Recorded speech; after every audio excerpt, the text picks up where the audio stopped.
Over the last 10 to 20 years, I've noticed yet another trend that has developed within our culture: the realization of individuals or groups who have originated from unknown origins or locations of our country to mingle with the public. Now, entire websites have been designated to them. You can also see segments of newspapers dedicating columns of their precious printed and digital spaces towards these types of individuals. Now, for years, we looked upon them with slight humor and dumbfounded intrigue as to where these people have been living their entire lives. Who are these people? They are people who seem to lack some basic understanding of dress codes, basic human nature, or a simple concept of rules and regulations which help us to function as a society. Now, I will admit, it has been very humorous to read upon these stories of dumb criminals or people of Walmart as they traverse through, the daily mundane task, unknowingly separated by the norm due to something they are wearing or something that they are doing. I'm sure most of the people watching this video, you probably can relate, as we have all seen them out there, those people.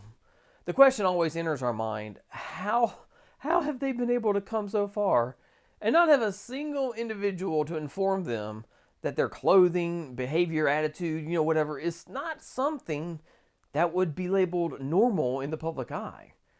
But I have to wonder, are we as a species becoming dumber?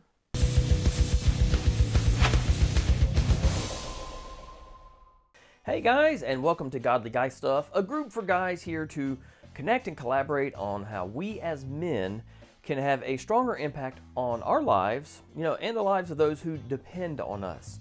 Now, if you are a godly guy who sees insanity becoming normalized each day, and you're wondering how to create godly paths through all of it, make sure you subscribe to become part of a place that produces an iron sharpens iron environment. It's for us to work on each other, guys. Now, I also have a locals community for up-and-coming topics as we, continue conversations, and for those who wish to actually have a digging deeper aspect to their life with me together. Now, I would like to take a moment here and completely admit there could be some cultural nuances that could play pivotal roles in what I am seeing, and that some of these individuals might fit perfectly within a certain sect of society. And it certainly could be a simple, misunderstanding on my part within a moment in time that makes this individual or that person stand out in an awkward sense. And sometimes we say a picture's worth 1,000 words. In today's digital world, those 1,000 words might be completely wrong, right? Now, taking a few steps farther away from what we would deem to be normal reality as Christian guys, our most recent history has given us a new concept for individuals and people groups that are taking steps into the common public, yet behaving in what would be deemed an erratic fashion by the godly guy. The rewriting of common definitions towards words and phrases, and the removal of ideas that, for us were once common sense, have drastically altered our landscape today. Ideas on safety and what will make us safe have majorly shifted away from scientific evidence and medical statistics, more towards personal emotional inference. In fact, laws are rapidly being written or rewritten in order to accommodate personal emotional inferences above the freedoms of entire sects of our population. Even seeking to actually remove the ability to have individual thoughts allowed. Yeah, people have recently been arrested because they were thinking incorrectly. And I want to state, I do not believe that the majority of our society thinks in these ways. I do have hope that it's simply a small group of people who are completely devoid of internal instructions from God, who are now siphoning all morality out of our culture. And this group has been working very, very hard. The insanity that is becoming normalized. With the creation of COVID-19, humanity has been delivered a very strong wake-up call as to what we as a species have become.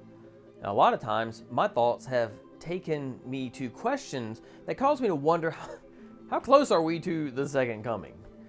When you do a compare and contrast between stories of the Bible, such as the Tower of Babel, and today's megacities with skyscrapers reaching far into the sky, along with technological marvels that are breaking every day, I really do question how much farther God will allow these technological steps to be taken, without some type of interjection. Maybe it's not the second coming, but a solid reversal of steps in order to allow mankind more time before we bring upon ourselves our own destructions. The last few years have been very noticeable when it comes to what was once deemed common sense and today's insanity and hyper-politicization of our culture. Now, I would like to take a moment and let's discuss one phrase that I like to fall back on personally when it comes to these types of conversations, okay? That phrase is, the only thing we learn from history is that we do not learn from history. This phrase demonstrates a strong cyclical foundation when it comes to American heritage in general.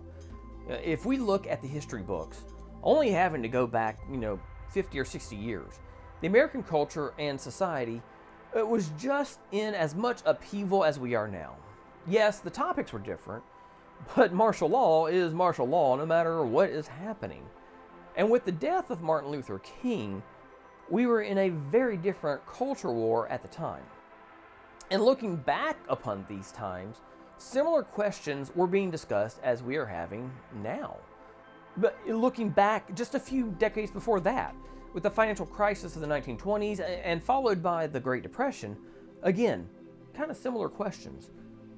And yet again, just a few decades before that, the Civil War brought along similar questions and similar concerns. This cycle seems to continue for our entire nation's history. So it does bring some perspective to today's current scenario.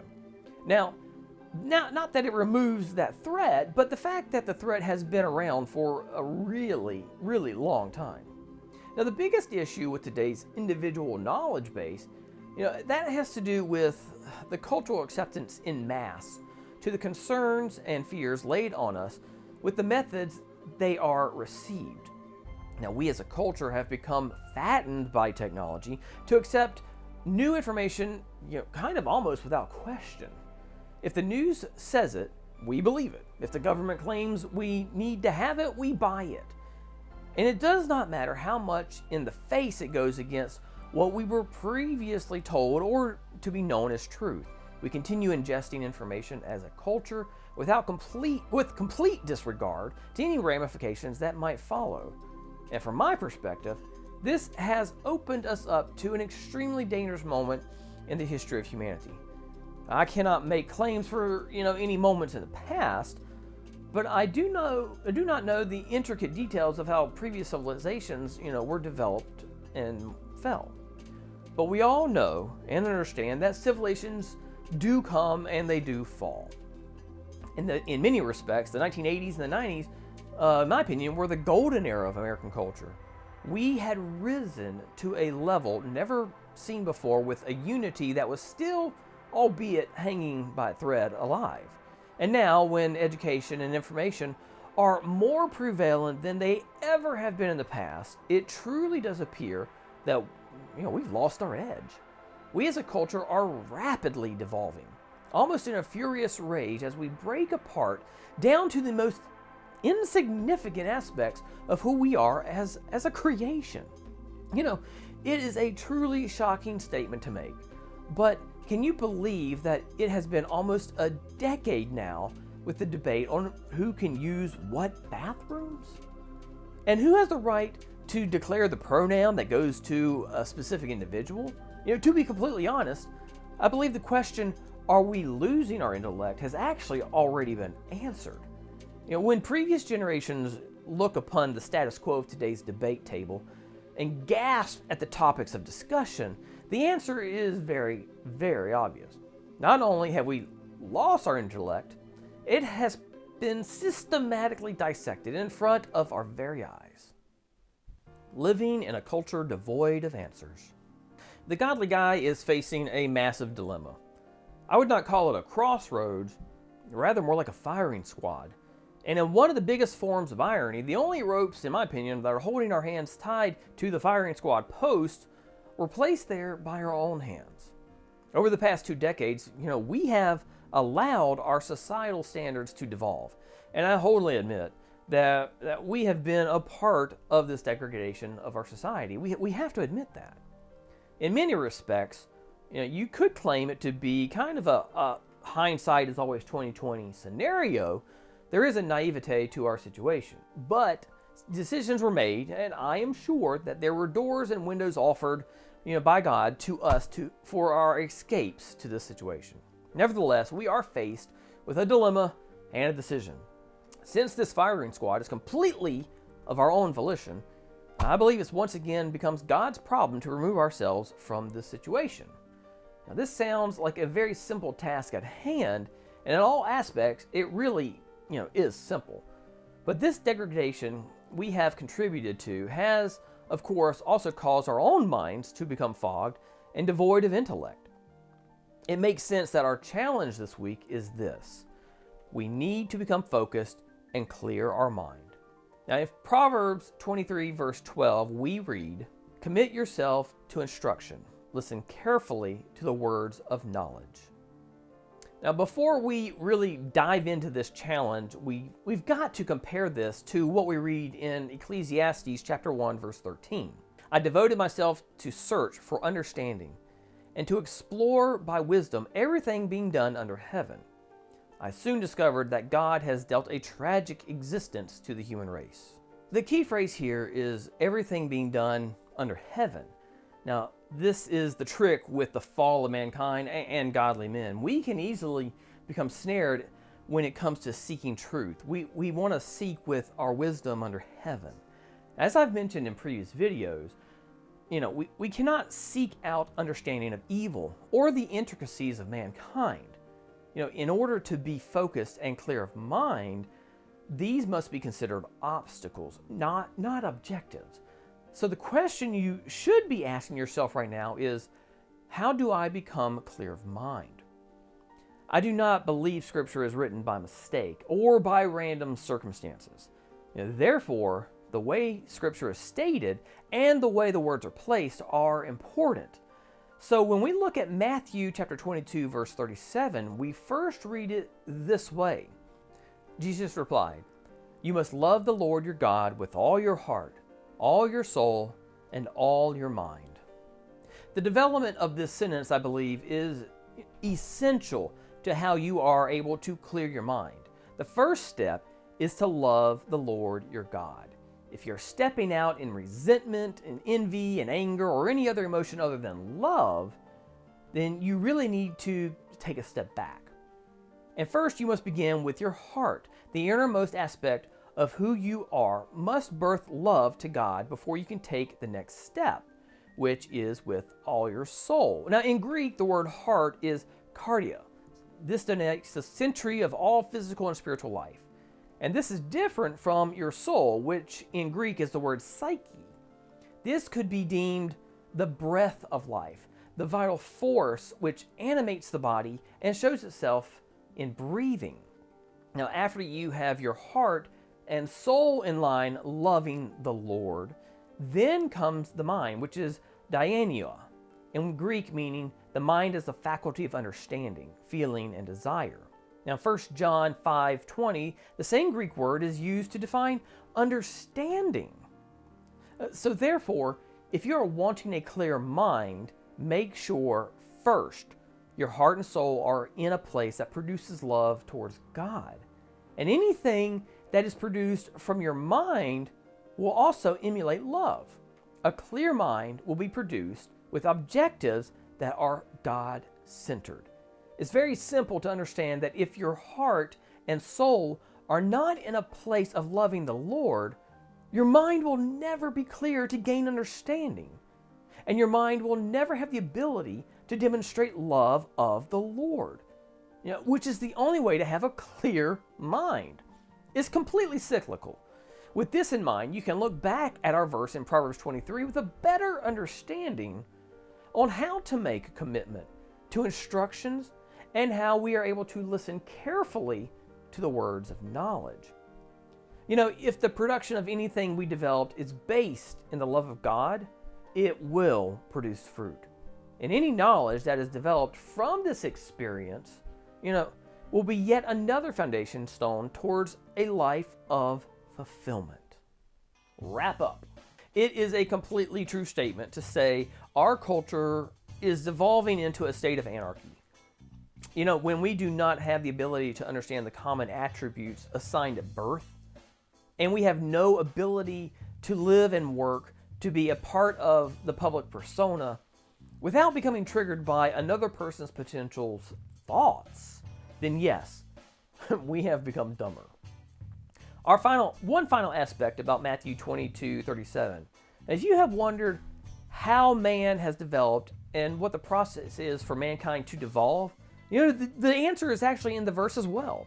If you read this verse backwards, you will see the process that mankind chooses to take in order to find salvation. Now, this is the process mankind believes that we are able to explore wisdom as we hear the phrase here under heaven.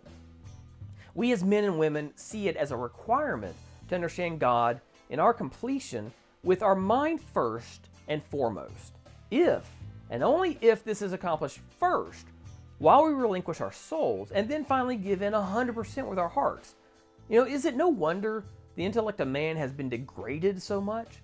When we choose to seek God literally in the exact opposite manner which He desires, we have all the steps we need.